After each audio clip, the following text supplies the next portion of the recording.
documentos. A todos os grupos presentes, o meu muito obrigado.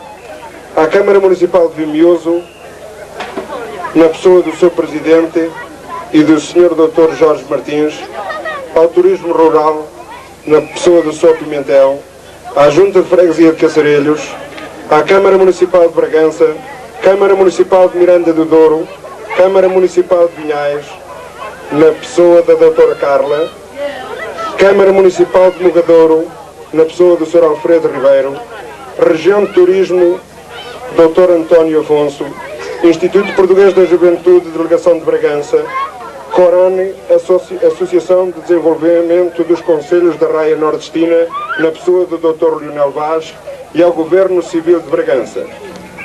E, por fim, a todas as pessoas de Caçarelhos que nos apoiaram.